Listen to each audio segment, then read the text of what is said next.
Good morning, everyone, and welcome to this virtual meeting of the New Jersey Cannabis Regulatory Commission. By my watch, the time is now 11:02, and I call this meeting to order. Mr. Saeed, can you please read the notice of the public meeting? Good morning, Chairwoman. This is a special meeting of the New Jersey Cannabis Regulatory Commission. Adequate notice of this meeting has been provided in accordance with the Senator Byron M. Baer Open Public Meetings Act. Notice of the meeting was provided to the Asbury Park Press, Atlantic City Express, Bergen Record, Courier Post, Star Ledger, and the Trenton Times on June 14th, 2023. The agenda and the information regarding the virtual nature of the meeting was also posted on the CRC website. The meeting time and location has also been posted on the website of the New Jersey Cannabis Regulatory Commission and with the Office of the Secretary of the State. Thank you, Mr. Saeed. Can you please take roll call? Commissioner Barker. Present. Commissioner Del Cid Coso. Commissioner Del Cid Coso is absent. Commissioner Nash. Present. Vice Chair Delgado.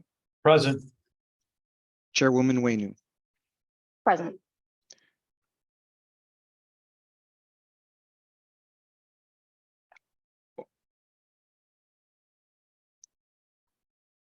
I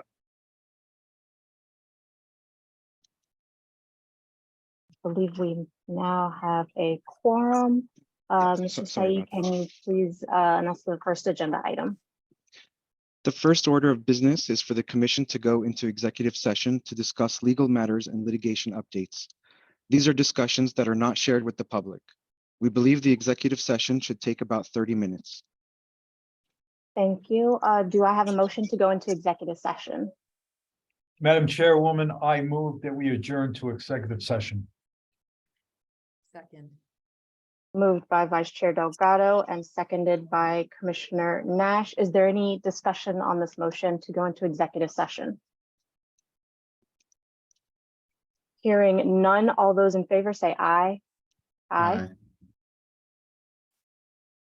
I only heard two voices, so I'll just repeat. All those in favor say aye. Aye. Okay, all those opposed say nay.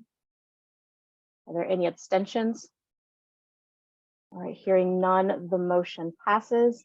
The commission will now go into executive session. We expect the executive session to last approximately 30 minutes. We will leave the live stream running during that time. We can expect to resume the open public session at about 11:35 a.m. Thank you for your patience, everyone.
All right, we are back. The time is 11:32, and we will resume the public session of today's meeting. Mr. Said, can you please announce the next agenda item? Next on the agenda is the chair's report. All right, this will be incredibly short. The only thing that I want to note for folks is that the commission's July 18 board meeting will not be, it will be held in person, but it will not be held in our regular meeting space. So I encourage everyone to stay tuned to our website, where details on the new location for the July 18th board meeting will be posted. And we hope to get those details up soon for everyone, but it will not be held at our regular meeting place on South Clinton Avenue in Trenton. So please make sure that you stay up to date on the location for the next board meeting. That is all I have for the chair's report for today.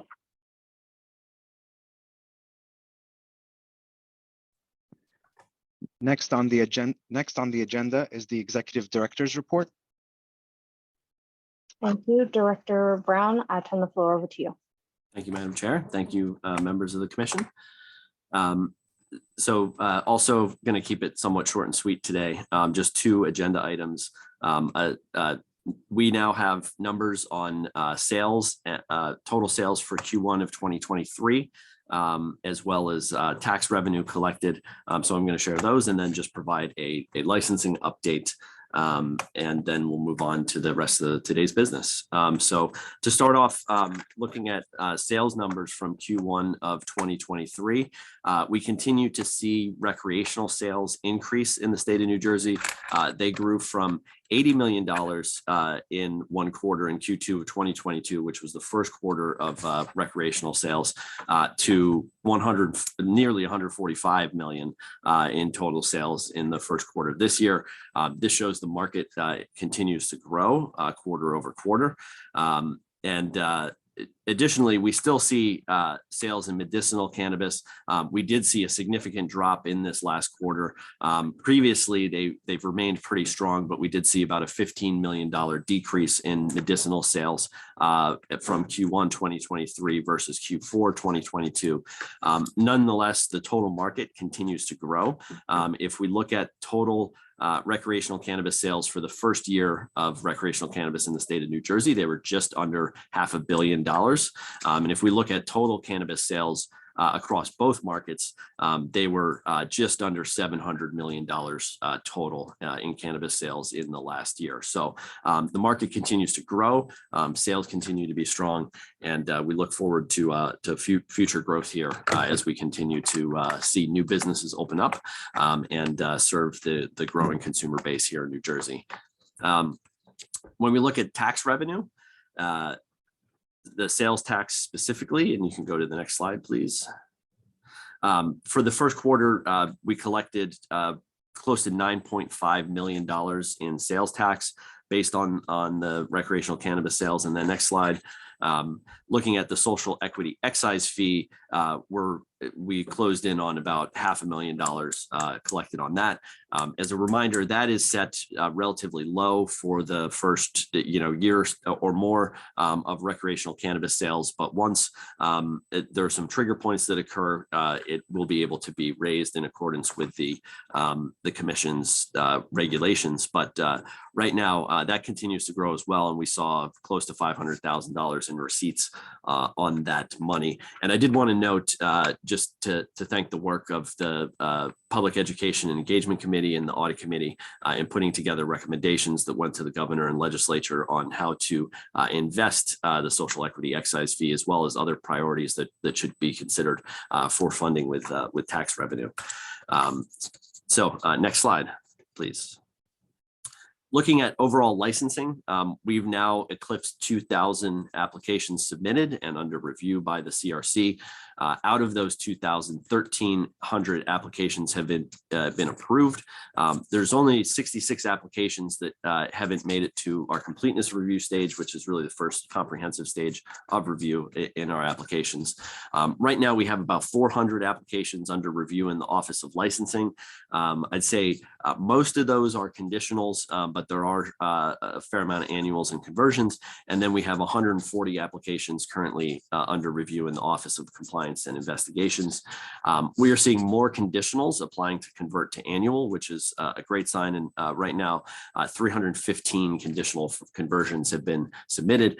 We really saw that start to increase at the end of last year, and that increase has continued into this year.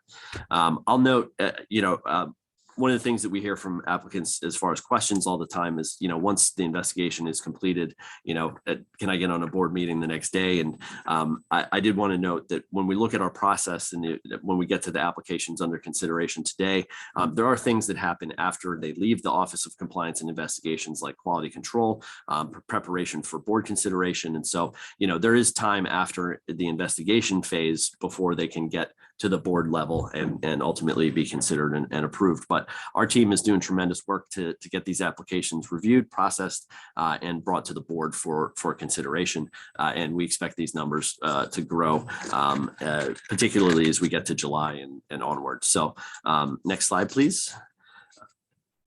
For today's board meeting, we only have 7 applications, given the tight turnaround from the last board meeting. But again, we do expect that number to continue up again at the next board meeting and those thereafter.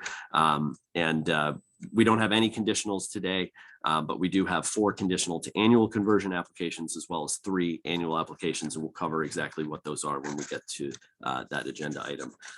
So with that, thank you, Madam Chair. I'll turn it back to you. Thank you, Director Brown. Are there any questions from the board for Director Brown regarding his report?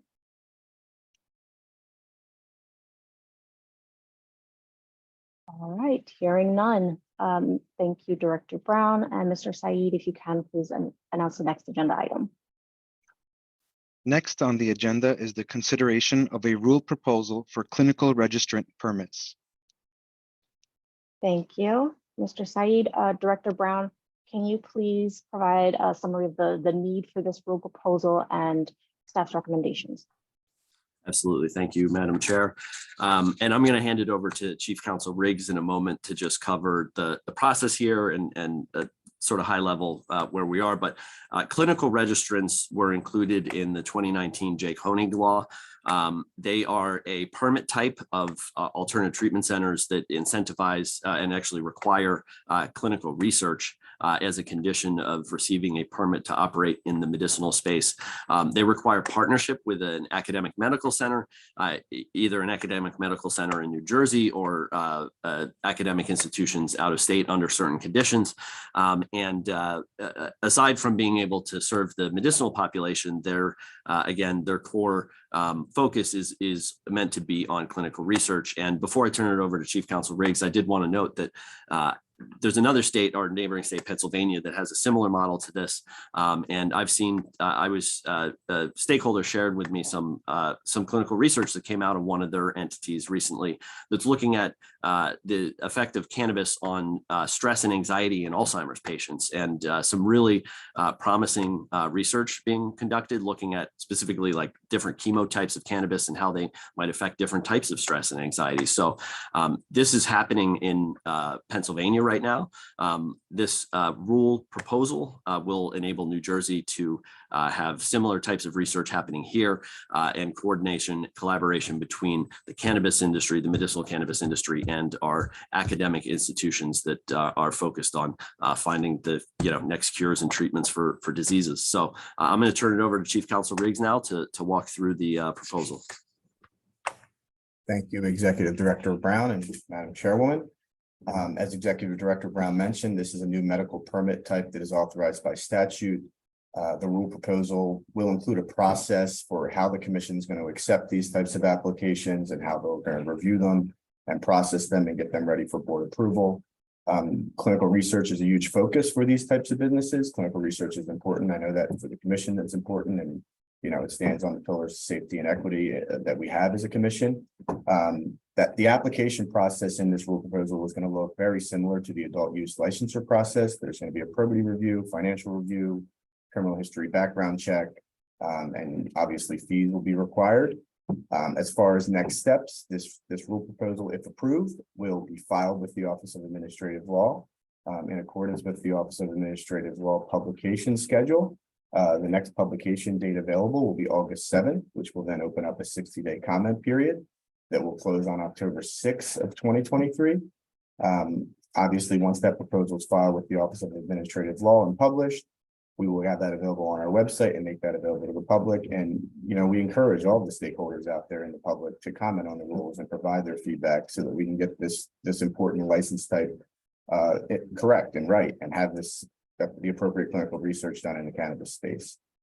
That's all I have. So I will give the floor back to Executive Director Brown and the Chairwoman. Thank you. Thank you, Chief Counsel Riggs, and back over to you, Madam Chair. Thank you both. Chief Counsel Riggs, if you don't mind, just reiterating the dates of the publication of this rule proposal in the New Jersey Register and the date for marking the end of the public comment period. No problem, Chairwoman. The next available publication date, if filed today, is August 7th of 2023. That is when it will be published in the Register in accordance with the Office of Administrative Law's publication schedule.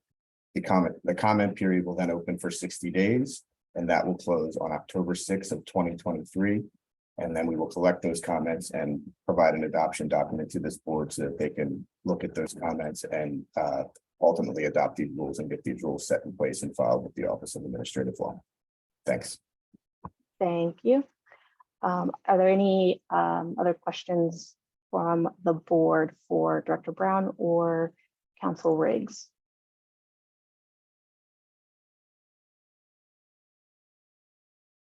All right. Seeing and hearing none, do I hear a motion on this matter?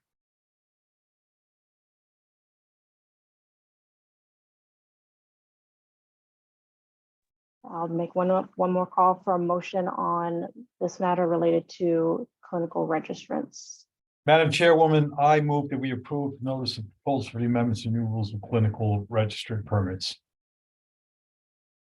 Moved by Vice Chair.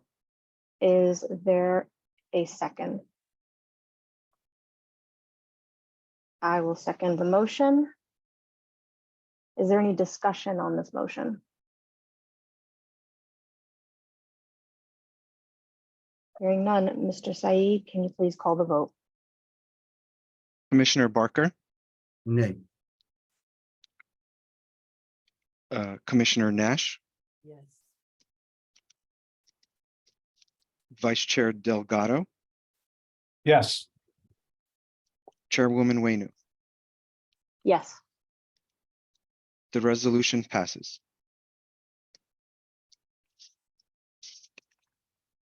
Next item for consideration are applications to convert conditional licenses and annual licenses. Thank you. Director Brown, can you please provide a summary of the applications reviewed by staff? Yes, thank you, Chairwoman Wainu. Next slide, please. So first up for consideration are the conditional to annual license conversions. There are 4 conversion licenses up for consideration here: 1 cultivator, 2 manufacturer, and 1 retailer. Just to review the process, first applicants are assigned a priority based on what they qualify for, whether it's a social equity business, diversely owned business, or impact zone business. Then that priority is verified. Applications are reviewed for completeness to make sure they have all the necessary documents required by regulation.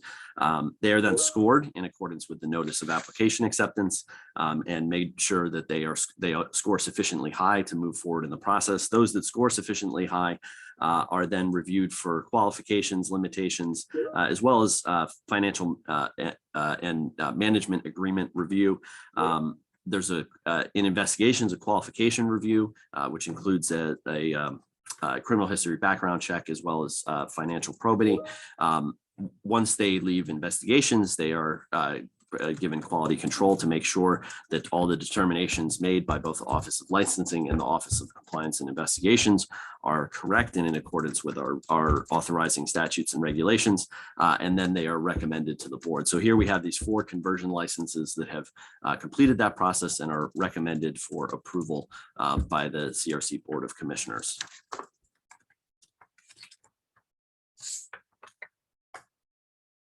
And back to you, Madam Chair. Thank you. Are there any questions from the board concerning the recommendations for applications and to convert their conditional license to an annual license?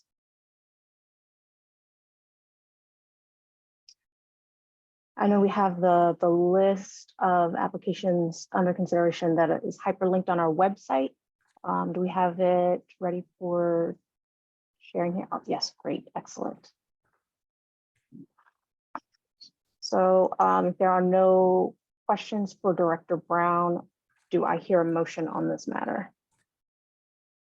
Madam Chairwoman, I move resolution to consideration of applications to convert from conditional to annual Class 1 cannabis cultivator, Class 2 cannabis manufacturer, and Class 5 cannabis retail licenses. Thank you, Vice Chair. Is there a second?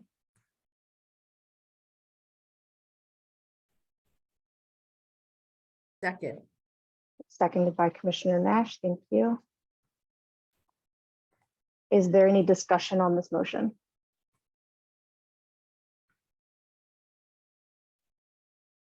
Hearing no discussion, Mr. Said, can you please call the vote? Commissioner Barker, Abstain. Commissioner Nash, Yes. Vice Chair Delgado, Yes. and Chairwoman Waynu. Yes. The resolution passes.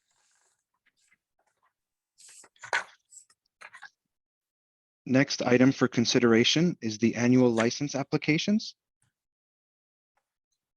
Thank you. Director Brown, can you please provide a summary of the staff's recommendations with respect to the applications going directly to an annual license? Yes, thank you, Madam Chair. So you have, the commission has before it 3 annual licenses for consideration, 1 cultivator, 1 manufacturer, and 1 retail. 1 retailer. Similarly to the conversions, these applications followed a similar process. They were reviewed for priority assignment. They were assigned priority based on their qualification, whether that be social equity business, diversity owned business, impact zone, or otherwise. That priority designation was verified. They were reviewed for completeness and deemed complete. They were scored, and they also have been scored sufficiently high in accordance with the notice of application acceptance to be moved forward.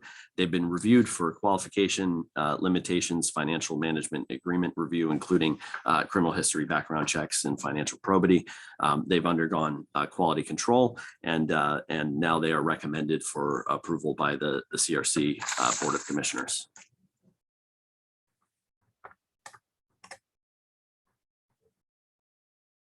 Madam Chair, back to you, and I think you're muted. Thank you. Are there any questions from the board for Director Brown? All right, then we will move forward. I believe here we are actually breaking up these applications, and we'll consider 2 applications first and then the last application separately. So as it pertains to, do we have a list of those 2? Great, thank you. As it pertains to these 2 applications, application numbers 1216 and 1222, do I hear a motion? Madam Chair, I move to approve the annual license applications for these 2 applicants. Thank you. Is there a second? Madam Second Chair, that, I second the motion. Defer to Vice Chair Delgado, Madam Chair. All right, seconded by Vice Chair Delgado. Is there any discussion on this motion as it relates to these 2 applications? Hearing no discussion, Mr. Said, can you please call the vote? Commissioner Barker, Aye. Commissioner Nash, Yes. Vice Chair Delgado, Yes. and Chairwoman Wenu. Yes. The resolution passes. Next item for consideration is the annual license application number 1745. Commissioner Nash has recused herself from application 1745 from AACCT Pro. On account of her recusal, she will remove herself from the Zoom meeting while the board considers this particular application. Afterward, Commissioner Nash will come back in and will take up the next order of business. Thank you. Director Brown, can you please either provide a new summary or refresh the board's recollection on staff's processing of this application? Absolutely. This application followed the same process I outlined for the previous application. It has been reviewed for priority, deemed complete, scored sufficiently high to be considered by our Office of Investigations. It's undergone qualification, limitations, and financial management and agreement review. We recommend they be deemed qualified to hold a license. They've been undergone quality control, and they are now recommended for approval by the CRC Board of Commissioners. Thank you. Are there any questions from the board for Director Brown regarding this application?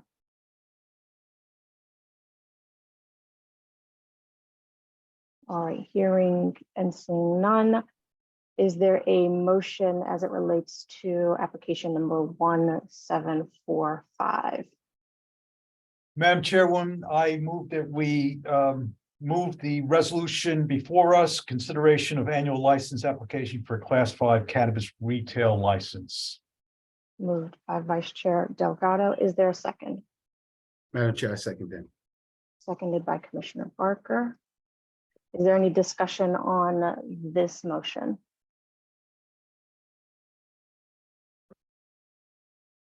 Hearing no discussion, Mr. Said, can you please call the vote? Commissioner Barker, Aye. Vice Chair Delgado, Yes. and Chairwoman Wenu. Yes. The resolution passes.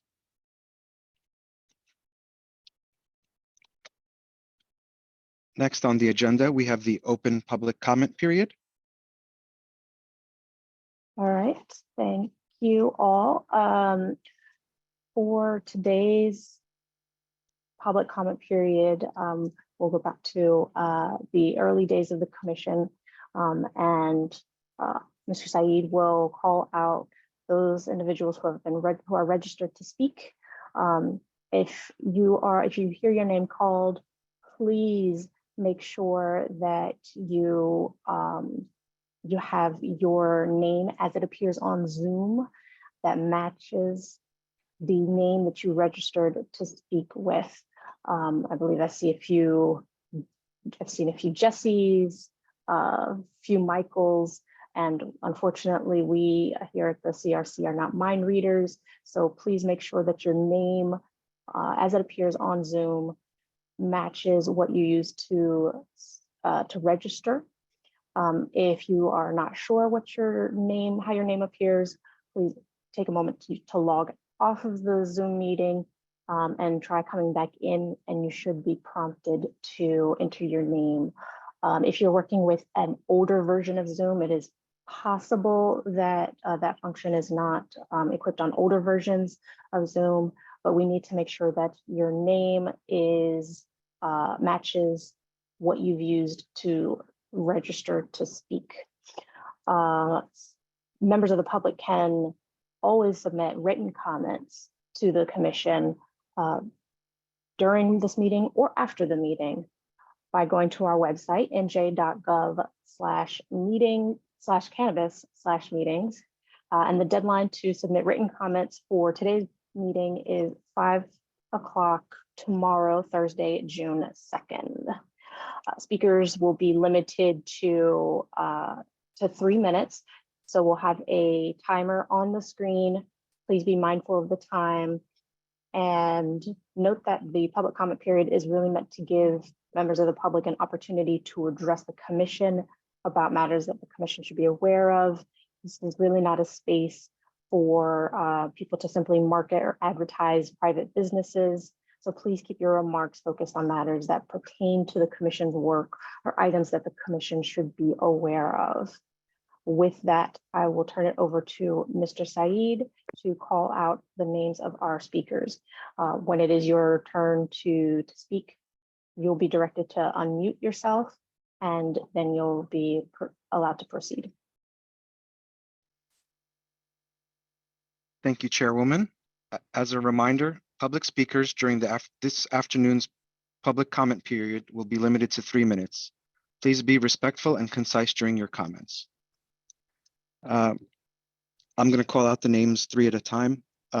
Buddy Greenberg, Casara Grasso,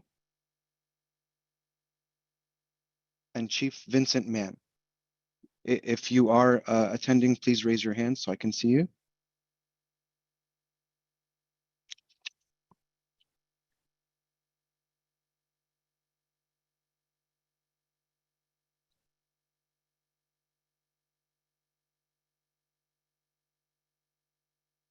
I don't see any of those 3 people, so I'll move on to the next. David Fetter, Diana McElroy, and Dylan Young-Klaus. Please raise your hand if you are in attendance.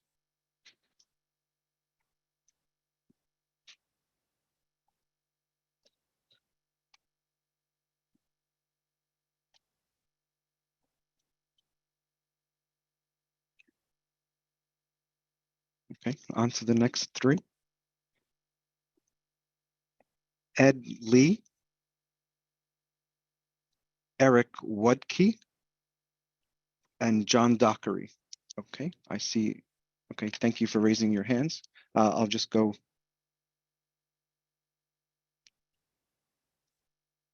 To Ed Lee.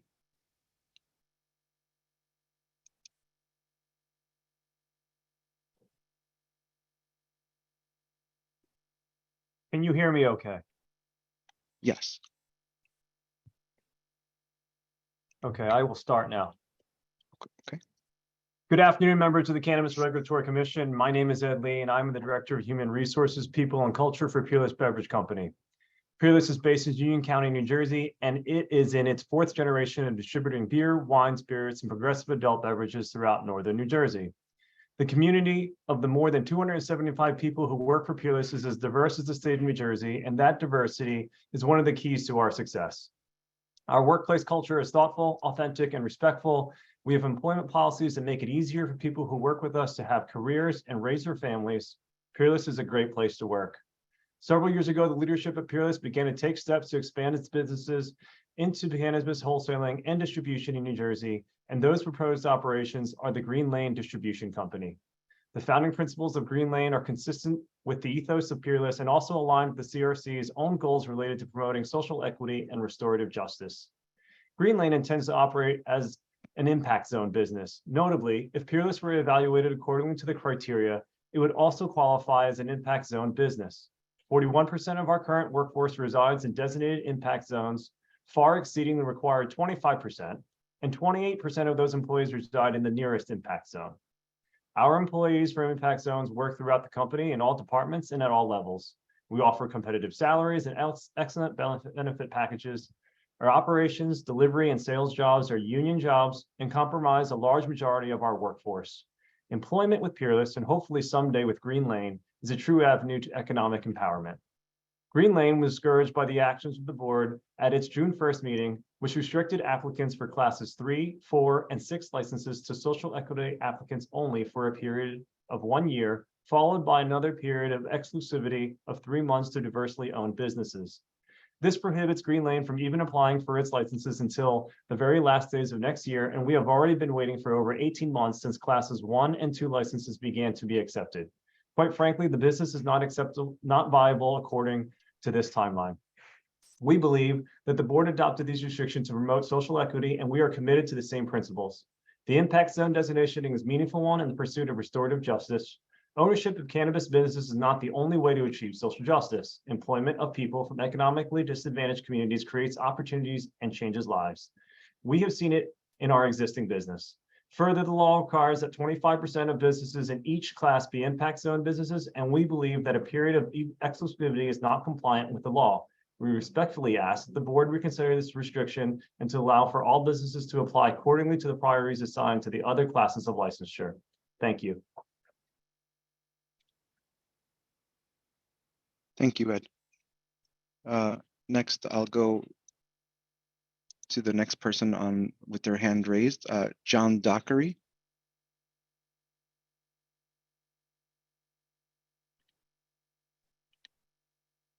Good afternoon, Council, and thank you for your time today. My name is John Dockery. I'm the CEO owner of Simply Pure Downtown Trenton Class 5 Micro Dispensary. I'm a little disappointed today because I was hoping to be on the agenda due to the fact that I submitted my conversion license March 14th. Even though I'm a little disappointed, I'm very pleased with the work the council is doing. I was born and raised and still live in Trenton, New Jersey today.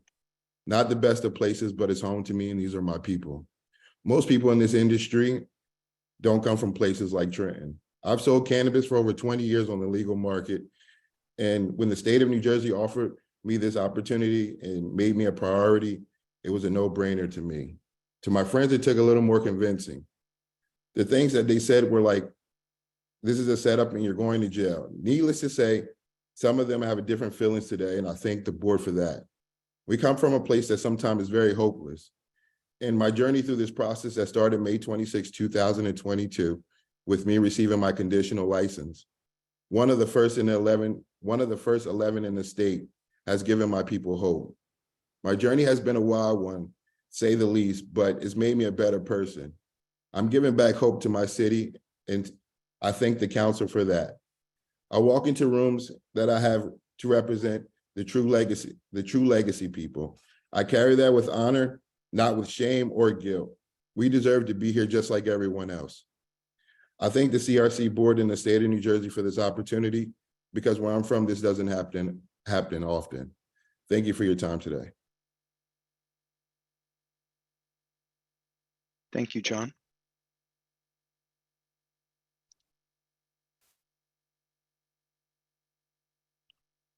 Next, I have Eric Wutke.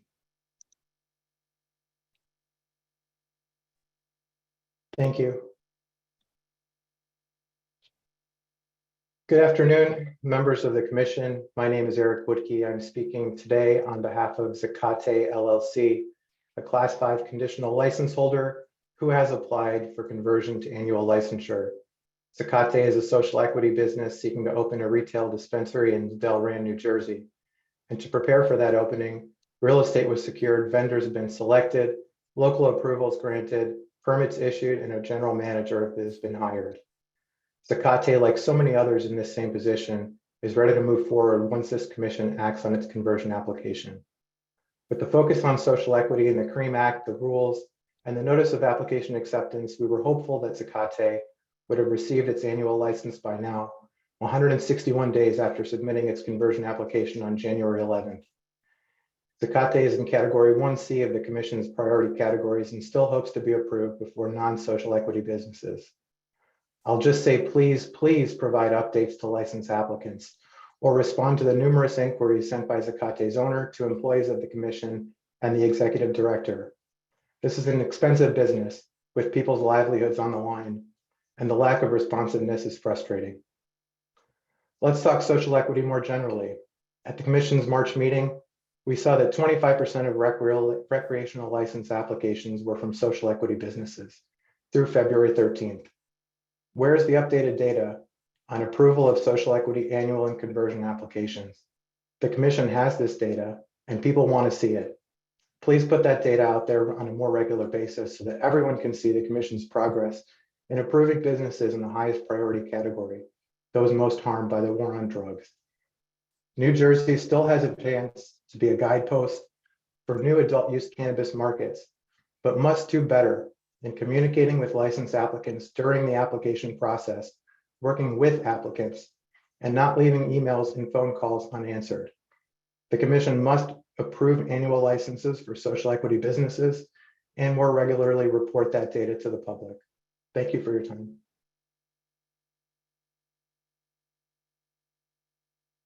Thank you, Eric. Next on the list of speakers is the next three: Nicholas Scarpola, Paul Josephson, and Plachette Rose. Please raise your hands if you are in attendance.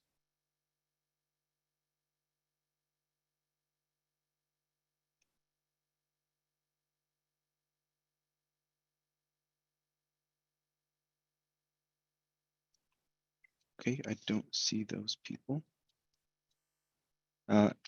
Next on the list of speakers is Rejane Ferreira and Wadiha Jackson.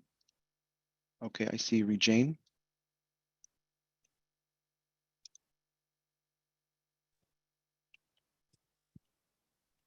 Hi, this is Rajani. Can you hear me? Yes. Okay. So I am Rajani Ferreira. I am the CEO and Chief Compliance Officer for Valerie's Garden LLC. We currently have our conditional license from the CRC, which was granted to us almost a year ago. And we've been working relentlessly to, get our SOPs in order. And the CRC kindly did provide us with an extension. However, at this time, we're applying with the City of Elizabeth, and it has been, to say, a little bit difficult. And my questions are, how much guidance is the CRC giving the local municipalities, and how much discretion is given to the local council? At this time, our application is about to go in front of the council members in Elizabeth next week, but I have received phone calls from a council member stating his dislike or non-approval of our application ahead of the actual meeting, which, brings a lot of questions into my mind in terms of their discretion in the matter, because we have met all regulatory requirements. Our application, we have crossed all the T's, dotted all the I's, and everything is in order. And he expressed some dislike in our location. However, we are zoned in the correct place and everything is there. So I really urge the council to speak to the local council members and really give them some guidance into how the process should go moving forward. And hopefully we'll have a approval on our hands soon. We are a 100% minority business, 100% woman owned, and we are not a big MSO. So our money, my life savings pretty much has been gone into this business. And I would really appreciate any guidance from the CRC on this matter. Thank you. Thank you, Rajani. I'm going to go over the names that have not spoken just one more time. Buddy Greenberg, Casara Grasso, and Chief Vincent Mann.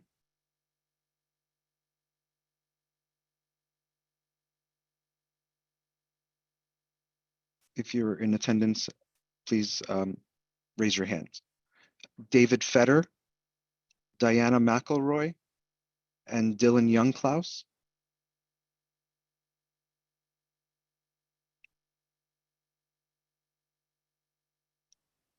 Nicholas Scarpola, Paul Josephson, Plachette Rose, and Wadiha Jackson.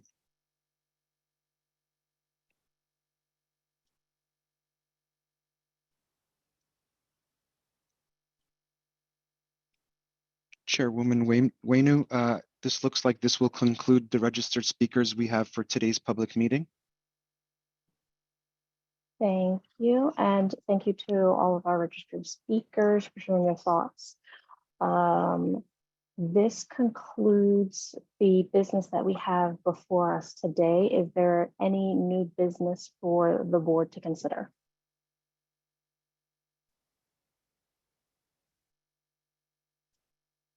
All right, hearing no new business, is there a motion to adjourn? Madam Chairwoman, I move that we adjourn. Moved by Vice Chair Delgado. Is there a second? Second, Madam Chair. Seconded by Commissioner Barker. Is there any discussion on this motion to adjourn? Hearing no discussion, all those in favor of adjourning, say aye. Aye. Aye. All those opposed, say nay. Are there any abstentions? All right, then the motion passes. Thank you all for joining today's meeting. Again, you can submit written comments to the commission via our website until tomorrow, 5:00 p.m. The written comments submitted to the commission will be made public. And again, I encourage everyone to stay tuned to the website for details on where the July 18 board meeting will be held, because it will not be in our usual